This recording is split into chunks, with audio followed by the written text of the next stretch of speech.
Okey, sekarang ini kita analisis pula bersama dengan Timbalan Setiausaha Bahagian Seksyen Sukan Bahagian Perancangan Strategik Kementerian Pendidikan Tinggi Datuk Dr. Pekan Ramli. Assalamualaikum Datuk, apa khabar? Waalaikumsalam. Baik, aku baik. Alhamdulillah. Okey, baik. Cerita tampan tu kemudian kita akan cerita. Tetapi sekarang ini Datuk, kita nak fokus dengan misi 2023 untuk Sukan Negara. Ketika saingan bola Hmm. sepak AFF sedang rancak berlangsung ketika ini, bagaimana Datuk melihat peluang skuad hoki di Piala Dunia yang akan berlangsung bulan ini, Datuk? Okey, 2023 kita bercakap tentang 2023. Betul. Saya rasa pasukan hoki kita ni ada satu semangat barulah. Sebabnya kita lihat kita berjaya mara ke final Piala Asia di mana walaupun kita tewas dalam perlawanan akhir yang membolehkan kita layak untuk beraksi di Piala Dunia. Itu Mhm. yang pertama. Yang keduanya, kita dapat lihat skuad Speedy Tigers kita juga mendapat semangat baru dalam tempoh 39 tahun. Barulah mereka akhirnya berjaya merangkul kejuaraan Piala Sultan Azlan Shah. Ya, Walaupun kita tuan rumah daripada sejak awal dulu, betul. tapi tak pernah muncul juara.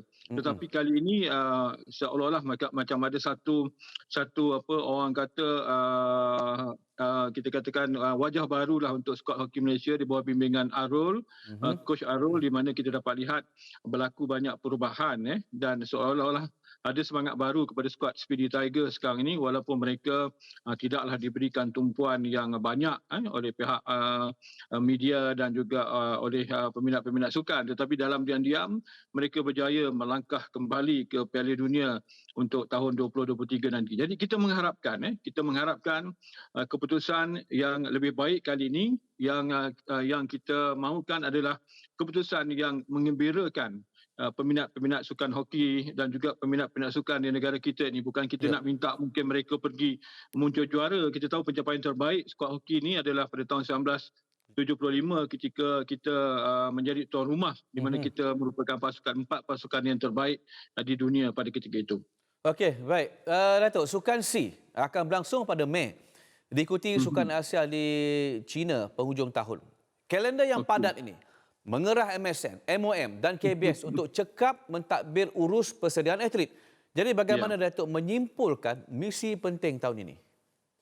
Okey, yang pertama kalau kita bercakap tentang Sukan SEA, pencapaian kita memang kita boleh anggap pencapaian yang paling yang antara yang buruklah pada Sukan SEA di Vietnam, iaitu Ya. kita menduduki tempat ke-6. Saya tak nak bercakap tentang sasaran yang walaupun kita berjaya mencapainya daripada 36 kepada 39, Mhm. tetapi kedudukan kita ni di tempat ke-6 di antara kita katakan 11 negara Asia.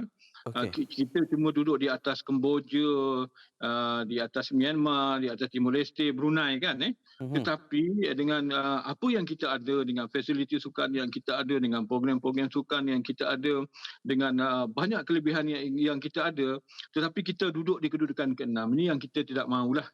Dan kita harapkan di Sukan SEA di Kemboja nanti, walaupun tempohnya agak begitu dekat sekali disebabkan tertangguhnya Sukan SEA 2021 kepada 2023. Jadi kita nampak ini satu kekangan yang agak berat juga untuk MSN menyediakan kontijen kita lah untuk mencatatkan keputusan yang cemerlang ataupun lebih baik daripada apa yang mereka perolehi ataupun apa yang kontijen Malaysia perolehi di Hanoi. Jadi di Kemboja ni kita mengharapkan kita lebih serius lah, kontijen kita lebih serius Mhm. untuk menghantar atlet-atlet yang terbaik, dan juga kita bersedia lebih rapi walaupun tempoh tak sampai saya kira dalam beberapa bulan saja lagi, Mhm. tetapi kita perlu lebih bersedia kali ini dan kita mengharapkan atlet-atlet yang kita pilih nanti atlet yang benar-benar dapat Mhm. mencatatkan kejayaan kepada negara kita di Tamasya Sukan SEA nanti. Kita tak maulah orang kata pergi semata-mata untuk pendedahan. Sedangkan ini adalah kejohanan di peringkat Asia Tenggara dan kalau kita tidak bagus, kalau kita tidak berada pada kedudukan yang terbaik di peringkat Asia Tenggara, macam mana kita nak pergi lebih jauh lagi dalam Betul, saya dalam setuju. sukan-sukan Tamasya ni? Okey, baik Datuk. Kita tahu sebahagian daripada atlet yang mewakili negara di Sukan SEA, di Sukan Asia dan sukan-sukan yang lain, mereka juga merupakan atlet yang masih lagi berada di institusi pengajian tinggi. Jadi bagaimana pula peranan KPM dalam sama-sama membantu MSN, MOM dan juga KBS untuk juga memacu atlet ini di persada dunia? Terima kasih Akbar. Saya lihat ini satu persoalan yang menarik sebenarnya. Apa yang kita buat di peringkat Kementerian Pendidikan Tinggi sekarang ini adalah kita nak membantu program pembangunan sukan di peringkat persatuan-persatuan sukan kebangsaan. Kerana itulah kita memberikan tumpuan kepada sekarang ini sukan-sukan lubuk emas, di mana sukan olahraga, sukan renang, memang antaranya, dan juga sukan combat. Kita memberikan perhatian sekarang ini.